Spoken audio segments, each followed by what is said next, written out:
Yeah, ladies and gentlemen, I hope you're ready to rock and roll because this is the chapter right here. You were waiting for the chapter? Well, this is the chapter. I don't care what else happens after this. I don't care if Kaido wins and just kills everybody. I don't care if Luffy wins, alright? Because this is the chapter where my favorite Straw Hat, Franky, that's right, has his epic battle. I didn't know how we were going to get to this point when Wano started, like 2 years ago or 3 years ago. How long have we been in Wano?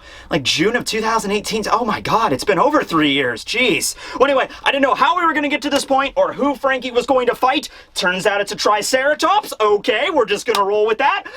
But this is his fight. This is his moment against Sasaki of the Tobi Roppo. This will be chapter 1019 titled Heliceratops. I don't know what that means, but I guess we'll find out. You know what? Do me a favor. Out there in the world, go and find some cola. I don't care what kind of cola. I personally don't drink cola, so all my mom had was Mountain Dew Zero, so whatever. But okay, let's do it. Yeah! Franky!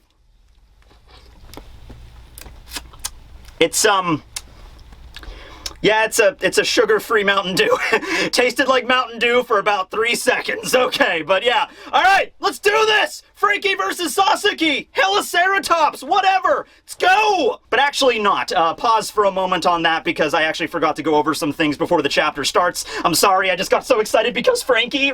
Okay, so first thing to mention is that the cover of Shonen Jump, like the actual magazine, features Luffy wearing a JAXA jumpsuit. JAXA being the Japanese space program. If you've ever watched or read Dr. Stone, you know all about JAXA. So I guess there's some kind of collaboration between One Piece or maybe Shonen Jump and the Japanese space program. I'm not really sure what that entails, if they're going to be like, you know, taking all of the One Piece manga, like digitizing it, putting it on a spaceship or a satellite and like blasting it off into deep space to be preserved for all time, like the Voyager spacecrafts or whatever. I don't know what's going on with that, but it looked really cool, so I wanted to bring it up. There's another collaboration going on, which might actually be even more random than with JAXA, and that's One Piece collabing with Where's Waldo, or Where's Wally. I understand in various parts of the world, some places it's Waldo, some places it's Wally. But yeah, so there's a giant, like, double-page spread of, like, hundreds of One Piece characters all in the same page, and you're supposed to find Wally or Waldo somewhere. I have not actually found him yet, but if you did, congratulations, I guess you win a cookie.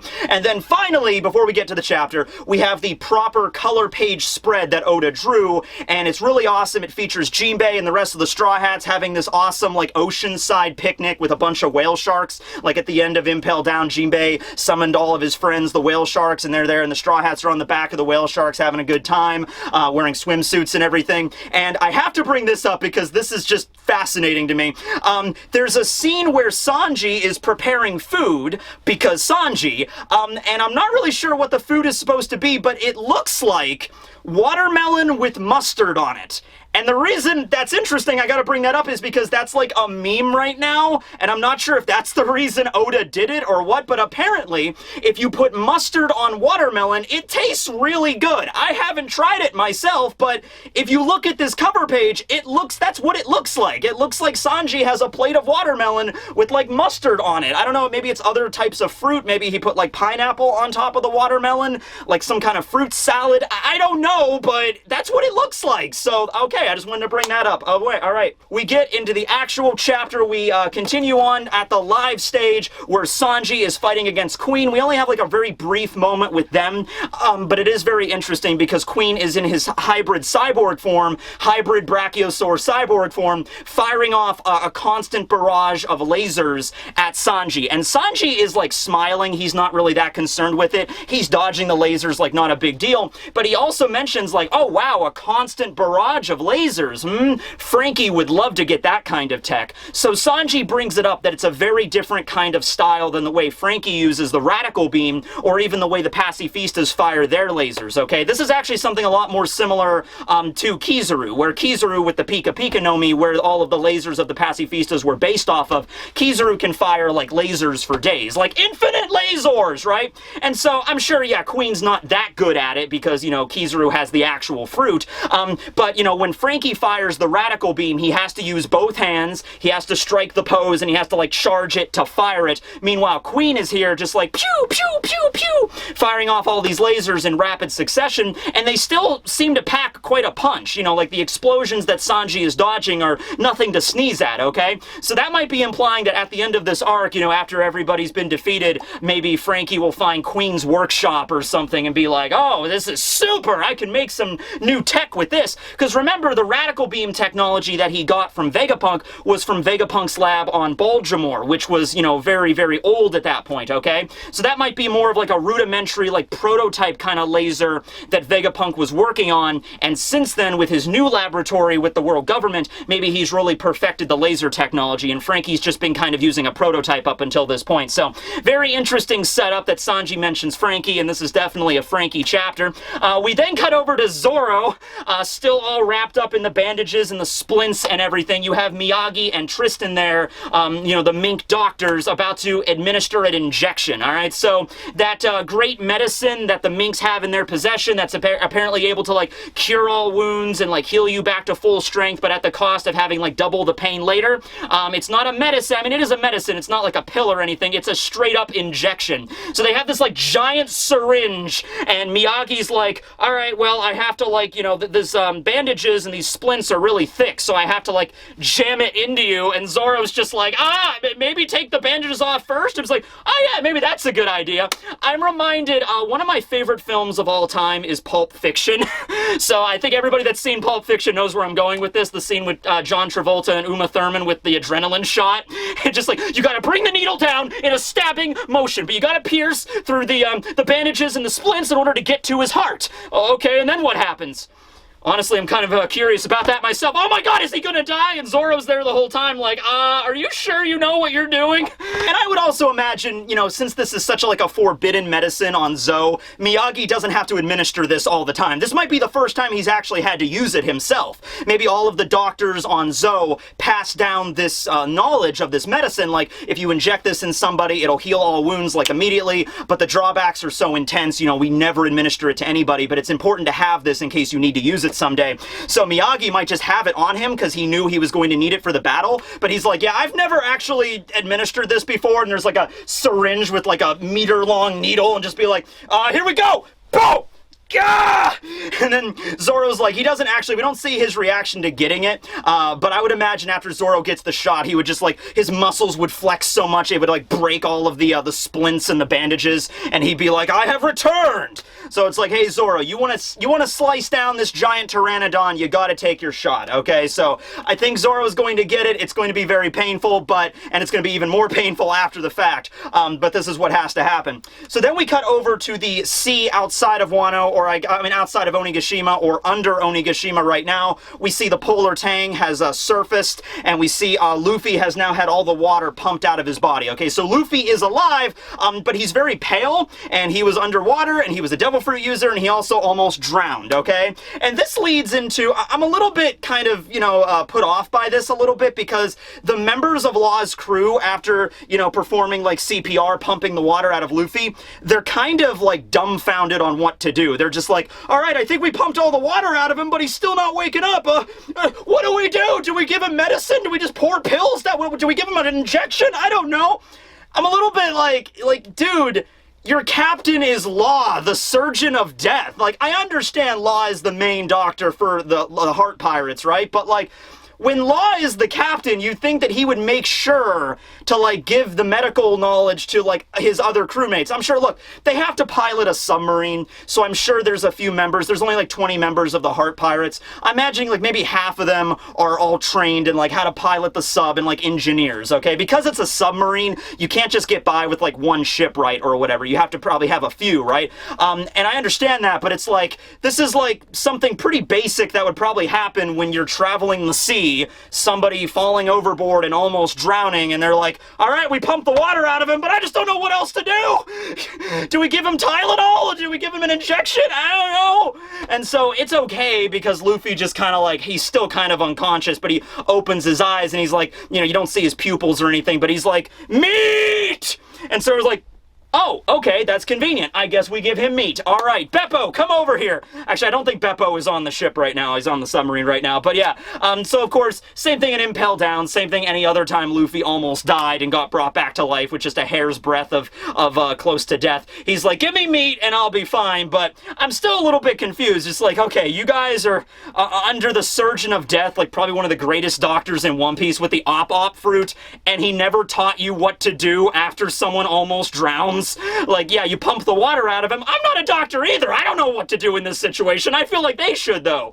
Okay, if you're a doctor or somebody that's practicing medicine or whatever, okay, you have a patient, they're almost drowned, you pull them out of the water, you perform CPR, you get them to cough up all the water, what would you do after that? Transfer them to a hospital, obviously, but like, what is there any treatment you would give them? Like, how would they, I have no idea, I'm not a doctor, but let me know, okay. Alright, so anyway, Luffy screams for meat, and then we cut back over to inside Onigashima, where we finally get to the battle, okay? Luffy's drowning, whatever, this is more important, Franky, okay.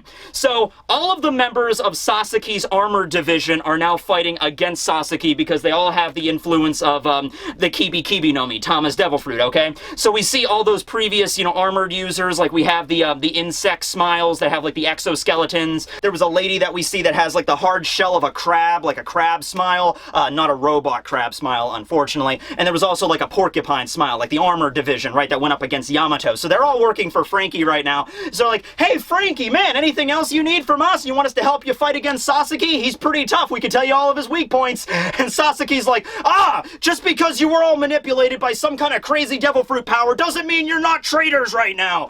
He's like, don't worry about him. He's kind of angry because, you know, we're betraying him and everything. Anyway, you need our help, Franky? And Franky's just like, nah, it's okay. You guys can go and help other people out. I got this guy. As long as it's just a one-on-one fight, I can take him because, you know, Franky's got the Franky Shogun and everything like that. Franky also mentions at this point, man, it just feels like I've kind of dealt you the finishing blow already. I can't believe, like Franky's kind of like, wow, we're still fighting? You know, I already did my little victory V slice earlier. That was the last time we saw him battle. He took out Franken and, like, did the victory V slice. And it's just like, it's kind of, you know, redundant to call it the victory V slice if it's not the final attack, you know? And so Sasaki transforms into his hybrid form. He also says, you know, I feel like, you know, the battle should have ended already as well, but don't worry, it'll be ending pretty shortly. So he transforms into his hybrid. Basically, his hybrid is essentially just, it's this. It's the Triceratops standing on two legs. Like, he still has the Triceratops head and the frills and the armor and the horns. It's just Sasaki's hair. You see his hair now behind the frills. But the rest of his body is still very much a Triceratops with the scales and everything. However, his belly is sliced with the V when Franky attacked him earlier. So that's perhaps like a weakness that he has, which also means, I guess, transforming into his hybrid form, exposing his weakness. That's kind of, you know, not the best move there, but that's the only area on his body that has like an obvious scar, so I mean, just aim for that, I suppose. So now we see Sasaki busting out a few interesting moves. Of course, you have Queen that's working for Kaido, and Queen is like, you know, an engineer, so it would make sense that they have a lot of high-tech weaponry on the crew, okay? Not just Queen with his lasers, but also, you know, they would have weapons that they could utilize in combat. So remember Sasaki's sword, and I can't show it to you, but Sasaki's sword looked very unusual. It basically, hold on, where do I have this? Okay, here we go. So, you know, Sasaki's sword looked like a regular kind of sword, but then it had like little razor blades. Picture this piece of paper as like a razor blade, and it looked like razor blades were like laying like on the side of the blade, and I was like, okay, what's up with that? So in this chapter we find out. So there's like a hidden button or like a switch on the hilt of the sword. So Sasaki pulls it out, clicks the button, and all of these razor blades begin to like stand like vertically, okay, like sticking out from the blade, and then they all like spin really fast, and it's like the screw sword, okay? So it's basically like some kind of chainsaw blade, like Sasaki's some kind of chainsaw man, Triceratops, I'm not really sure. But at any rate, it's like a razor blade that's spinning super fast, and, you know, he's about to slice Franky with that. Not very good, okay? But that's not all. Sasaki also has another trick in his bag, which is the, eponymous Heliceratops, as the title of the chapter, where, you know how Triceratops, they have the frills. I believe these are just called the frills. They were probably evolved that way for protection against, like, Tyrannosaurus Rex or, like, other kind of, like, apex predators. They would aim for the neck, and so having this giant frill here to protect you, that would be nice.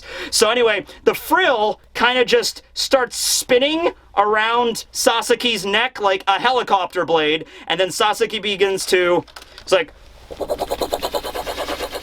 I am undefeatable! And then begins to charge at Franky like he's some sort of, like, 1980s, like I could see this in Transformers. Weren't there dinosaur Transformers? Transformer fans, wasn't there, like, a dinosaur version of Transformers at some point? That's basically what we're working with here. And so Franky, he's, like, watching this. He's watching this hybrid Triceratops man with a spinning chainsaw sword have his neck frills just, like, spin like a helicopter blade with enough freaking force and lift to get him off the ground. Triceratops, they weighed a lot, like several tons, so how fast those things must be spinning in order to get him airborne, I do not know. And you know what, also, when we get to the anime of this scene, I really want there to be, like, some over-the-top, cartoony helicopter sound effect. Like, like, as he's flying into the air. That'd be pretty funny, okay? So Franky is watching this, and he's just like, can all dinosaurs do that? Is that a thing? Can Triceratops, like, do that with his neck? Because fair enough, I mean, Franky is an engineer. He's a scientist. Maybe a doctor, because he did piece himself back together after a train accident. But, an archaeologist, Franky is not, alright? So I can't really blame him if, he transformed into a Triceratops and he's flying in the air. He's like, is that a thing? Hold on 1 minute. Alright, just gonna pull up this book here. I have it bookmarked. Oh yeah, did you know there's, like, a bunch of different species of, like, dinosaur that look remarkably like Triceratops? Like, here's a Veraceratops and Centrosaurus. They look very, very similar. I think there's also one that's, like, Pentaceratops or whatever. Yeah, right here, Pentaceratops. So, isn't that cool? Like, the frills, the armor are, like different than Triceratops. But anyway, yeah, we have Triceratops right here. Yeah, okay. Let's see.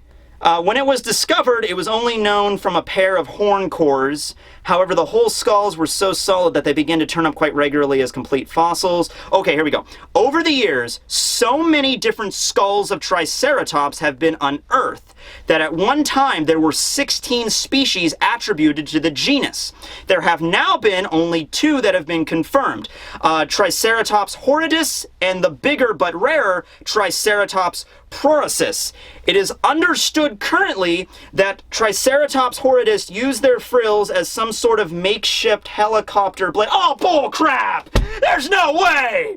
Alright, well, I guess it's historically accurate now. So, yeah, back in the day, Triceratops, that's how Triceratops managed to fight against the Pteranodons. They had to evolve some way to fly, right? Of course, it's One Piece. It's Oda. He's having fun with this. He's like, alright, they can turn into Triceratops, but they can also fly. How? This is how. So I'm sure Oda, he chuckled quite a bit while he was drawing this scene. I have to imagine he was laughing a lot at this. And this is, can you think of a better Franky fight than this? Franky, in the freaking Megazord, fighting against a Triceratops that can fly. I mean, with a chainsaw sword. This is perfect. This is metal as hell, alright? This is like 1980s cartoons, Thundercats, G.I. Joe, He-Man. By the way, did you hear He-Man's getting a new adaptation on Netflix? I never watched it growing up. Well, I was before my time, but I'm gonna check it out. It looks pretty cool. But this is basically what we're working with here, okay? And so, he flies up in the air, and he uses his Heliceratops ability, taking his chainsaw blade while he's spinning himself. So he's like this ultimate spinning top death blade dinosaur,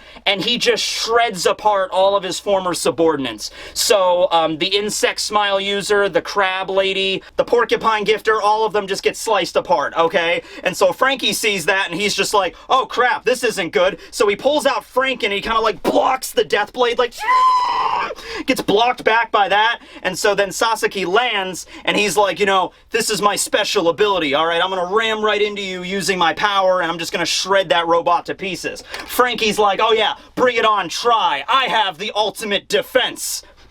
I was half expecting Franky to just lie down on the ground and have a little bit of an encore of his ultimate technique, Franky Invincible, where the weakest part of Franky in his original cyborg form is his back. So his invincible form is just to lay down on his back. But no, we don't get that. We, of course, get the ultimate defensive capabilities of Battle Franky 38, Iron Pirate Franky Shogun, the General Shield, where he takes off the little tiny boomerang, frisbee shield off of his shoulder pad, puts it on his arm, and he's like, bring it on!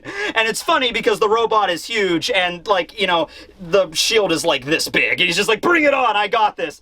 And so Sasaki, he whirls up his helicopter blades, except he does it in the opposite direction, so he's like, backs up with it really fast, and Franky's like, that was an accident, right? You didn't mean to do that. Sasaki's like, shut up! I meant to do that! Now I have more runway speed to hit you even harder because of physics and momentum and mass times acceleration equals you're dead! And of course Sasaki did it by accident, but actually it did work out. So this is a technique called bullet triceratops or bullet ceratops, however you want to call it. And with this technique, he rams right into the Franky Shogun and the shield. The shield, big surprise, does not provide much protection, and remember, Franky also keeps explosives in the shoulders of his Shogun. He also keeps like the rocket launcher in his regular body, but the Shogun is modeled a lot after Franky's body himself, so it has the same kind of shoulder pads and everything. And so Sasaki rams into him, and his arms kind of like buckling and getting torn and ripped apart. We've never really seen the Franky Shogun get this destroyed in battle, and so it's also like crushing the shoulder, and Franky's like, oh crap, I have like a lot of tons of explosives in my shoulder right now. They're probably all gonna... and the arm just explodes, knocking Franky back, okay? So that's not looking good, but Franky does manage to recover, grab Sasaki, and do a general suplex! Slamming Sasaki down. Oh man, it's wild. It's crazy. This battle between Cyborg and Triceratops helicopter is insanity. Then he takes out his sword, Franken, to deliver another victory V-slash. Sasaki dodges it, whirls up again, and slices the Franken sword in half. Now, Franky admits, I'm not much of a swordsman, okay? So I can't really do super fancy stuff like Zoro or Brook. All I can really do is, mimicking 1980s cartoons kind of stuff, the Victory V or whatever. That sounds like something that came from, like, Voltron or whatever. But at any rate, Franken is destroyed, which is unfortunate. However, Franky made that sword. Maybe the sword itself was also made out of Wapple metal. I imagine no matter how beat up, the Shogun gets, and it gets quite beat up in this chapter, Franky would be able to repair it. Now, would he repair the Shogun as like Battle Franky 39, or would he just keep it as Battle Franky 38? Not really sure, but I don't think, it's a very heart-wrenching thing to see the Shogun wrecked as much as it is here, and the sword is destroyed. Like, remember when Franky first showed up at Fishman Island with the Shogun? He's like, I have a sword now. I was like, you have a robot with a sword? He's like, of course you have a robot with a sword. Why wouldn't you? Right? But now all that's getting destroyed, and it's pretty bad, but it's okay. Franky can rebuild, okay? So Franken is destroyed, and he starts to realize, like, okay, now that this dude can fly, and he has the chainsaw screw sword or whatever, I should really just, retreat and then do a very tactical final attack, like the ultimate move of the Franky Shogun, which is the Gao cannon on land, the portable Gao cannon, okay? So he runs away from Sasaki, he takes out the little connector thing, the pipe, and like the barrel, he charges it up, and he's running away, and Sasaki's flying at him, he's like, you can't escape me, and he's like, I'm not trying to! Go! Ho! Fires it off, and it hits Sasaki dead on. The entire surrounding area just gets obliterated because it really is the Gao cannon on the land, and the Gao cannon, you see how much that just obliterates everything. And so all of the surrounding rooms and the walls gets completely destroyed, and Sasaki gets launched into the air because he was in the air as he fired it, and so the shockwave hit him, and he does spit up blood and some shit, and he looks like he's about to pass out very briefly, but he recovers. He's just like and so he recovers, and now he releases an even more upgraded attack than the Bullet Triceratops. He releases the Magnum Triceratops, or the Magnum Helicopter Ceratops. I'm not really sure, but it's a more stronger version, and he's charging right at the Franky Shogun here. Franky has to hit the eject button for this, and you know what? I was actually expecting him to do the self-destruct mechanism, because this would have been the perfect time to do it. You feel like since he was on Baltimore and he caused, like, a natural disaster there with a self-destruct button, you were thinking thinking maybe Franky was like, that's not a bad idea. Maybe I can install one on the Franky Shogun in case things get too intense. But no, he doesn't self-destruct the Shogun. He ejects out of it. Sasaki hits it, and so, you know, he gets kind of stuck into the Shogun, you know, ramming into it. Franky gets out, lands on the ground, and is like, okay, final move, radical beam!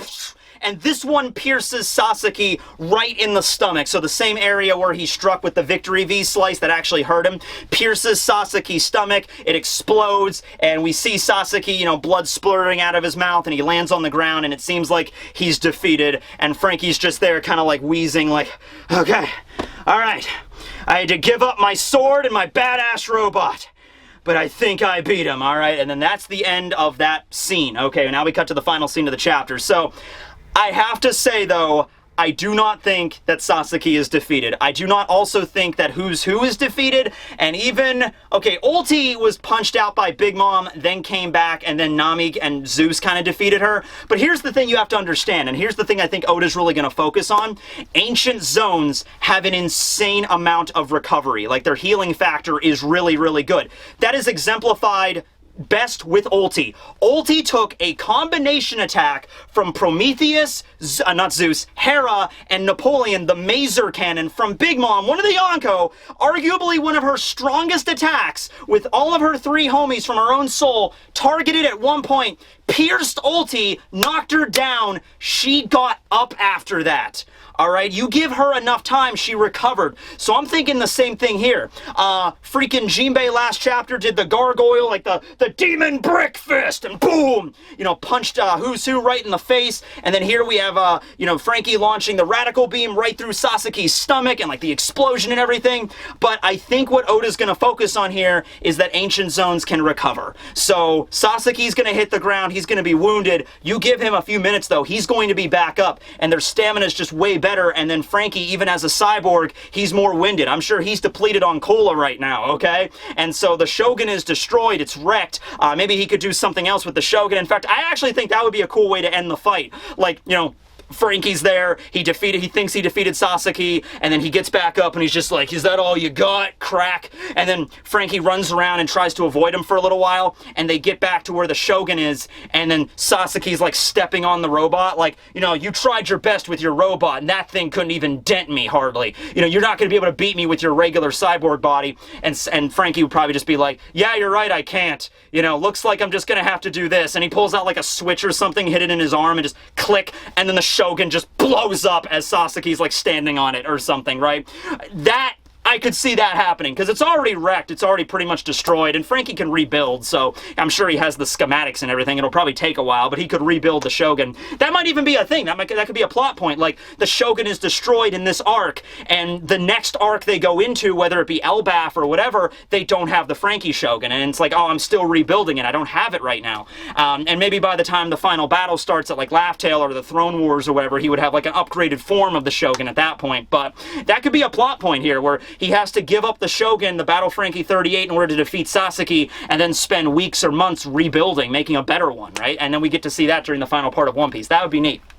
But anyway, that's the Franky and Sasaki fight for right now. I don't think it's over, which is good because we'll have more Franky coming up. But yeah, man, that was metal. I did not expect the helicopter mode of Sasaki, but you know what? That is so Oda that I'm okay with it, and we'll just continue on with that. And so now we cut over to the last scene of the chapter where we're atop the Skull Dome of Onigashima. Kaido is in his hybrid form, his hybrid fish duck form, fighting against Yamato, and he's saying to Yamato, like, you know, I can't believe, you know, you ate that devil fruit. You know, after I looked so hard to find it, you just ate it out of nowhere. So, talking about Yamato's devil fruit, all right? There was a lot of theories regarding that, you know, whether or not Yamato might be like a natural dragon, you know, if Kaido didn't have a devil fruit, if he was just like he was a dragon the whole time, and maybe Yamato was also a dragon, just like genetically, but no, then we found out Kaido ate the Ua Ua no Mi at God Valley, and no, he's an actual devil fruit user, a Mythical Zoan, and so it's like, okay, Yamato has to have a devil fruit as well. I made a video about this, and a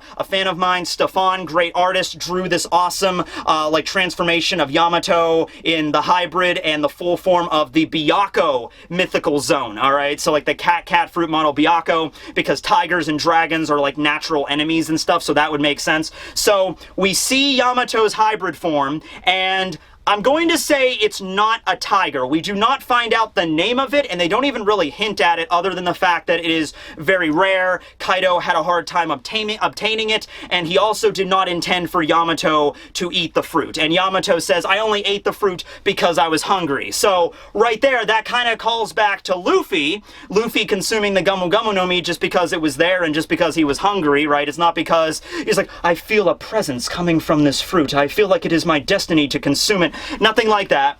And so Yamato was the same way, so there's a parallel there, of course. And so we see the form. Yamato is awash in, like, mystical fire, kind of the same thing that Kaido has. We don't know anything about, like, you know, because Kaido's flames are, like, regular flames. Maybe Yamato's are, like, blue flames or something different.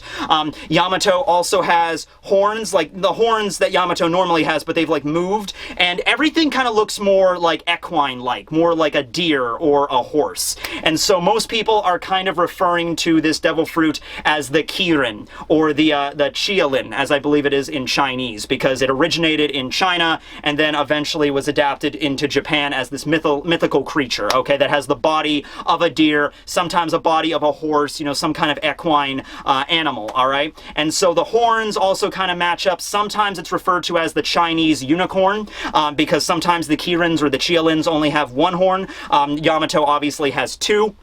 But that makes sense as well because there's a lot of different variations. Sometimes the Kirins have scales, you know, and Stefan, by the way, even messaged me like, I'm thinking this is a Kirin, and I'm looking at a lot of details and stuff, and I think this makes a lot of sense. I really do.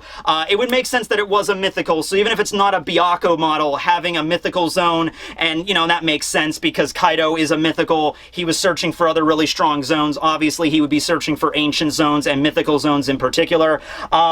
So, yeah, and the fact that also Kirins are mentioned to control some type of flames or be washed in flames, also very similar to Kaido. So there's a lot of similarities here between Yamato's fruit and Kaido's fruit beyond the fact that they're both obviously mythical, just like the flames, the horns, even sometimes Kirins are mentioned to have faces very similar to dragons and have dragon-like abilities, so that makes sense as well. Like I said, there's a bunch of different artwork depending on the region, and, you know, another thing, and I have to mention this story here because this might actually connect back to the name of this fruit. I'm going to assume, if it is a Kirin or a Chialin, I'm going to say that the fruit's name is the Ushi Ushi no Mi model Kirin. So mythical variant of the Ushi Ushi no Mi, which was the same type of fruit consumed by Dalton, the Ox fruit model bison, and then the same one also by Kaku, which was the Ushi Ushi no Mi model giraffe. And you know what's funny about that is that in Japanese, giraffe can be translated and read as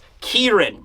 And this leads into a story that I have to tell because it's hilarious, okay? And this actually happens a lot in history, like ancient history, okay? So in ancient China, I believe during the Ming Dynasty, so this was probably around like the 15th century or whatever, there was an emperor, okay? And so there's this story of a Chialin, right? Like a deer dragon that has like horns and scales and is like mythical, and it brings like good fortune to emperors and rulers and stuff like that, okay?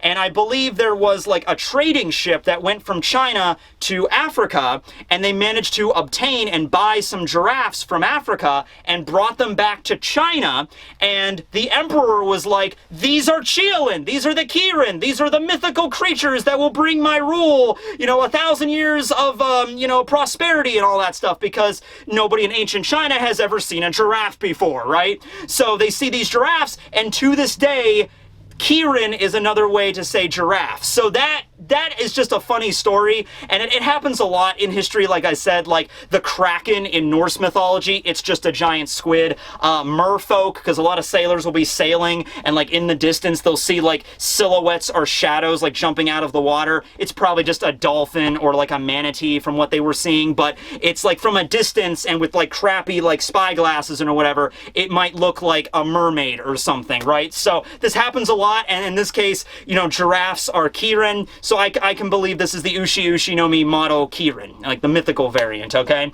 And so I'll go with that. It could be something else altogether, but that seems to be the thing everybody's kind of focusing on, and when I was doing my research on it, I'm thinking, yeah, this is probably going to line up, and so if Yamato can control fire to a certain extent that Kaido could, that also makes sense. So Yamato also mentions to, Kaido, like, I've fought you many, many times ever since I was a child, and you've defeated me over and over and over again, but, you know, it wasn't just the handcuffs that were keeping me in Wano, that were keeping me here. The reason I stayed and kept fighting you and got stronger in the process was because if I left Wano, if I tried to escape, then how could I call myself Oden? I couldn't truly call myself Kozuki Oden. So, boom, that's the end of the chapter. Break next week, unfortunately, because I believe it's the Olympics. So there's that.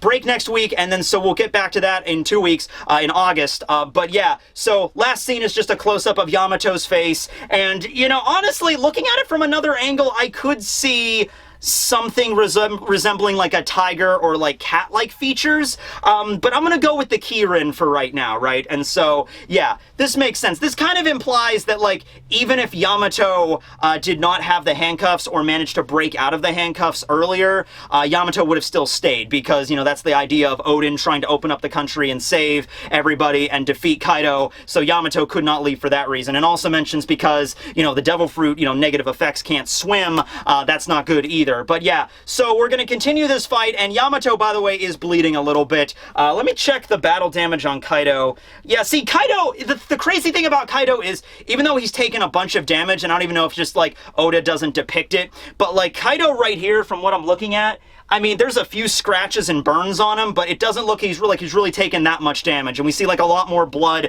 coming from Yamato. So, yeah, it's very clear that I don't think Yamato is going to be able to beat Kaido right here. That's why Luffy's, of course, going to come back eventually, probably with Momo. But yeah, I'm going to go with Kirin, so we'll see. Anyway, that was the chapter. I hope you guys enjoyed. It was a wild one. Probably not going to continue the fight with Franky for a while. I think we're going to cut over to now Robin and Brooks' fight with Black Maria, and then after that fight is over, all of the Tobi Roppo would apparently have been defeated, because right now that we understand, at least the way it's being set up, Who's Who is defeated, Ulti is defeated, Page 1 is defeated, Drake defected, and now here Sasaki is apparently defeated, in air quotes. So after we see Robin and Brooks fight with Black Maria, they defeat her, we could have a moment where all of the Tobi Roppo rise back up from the rubble. You know, Jinbei's about ready to go help Luffy, and that's when Who's Who gets back up, his mask is shattered apart, but he's like, hey, where are you going? You know, and then we have here where Franky's like, oh, I gotta recharge my cola. That's when Sasaki breaks out of the rubble flying around like, we're not done fighting yet, and Franky's like, oh, I'm at like 5%. That's not good. You know, that's not super today. Boom, you know?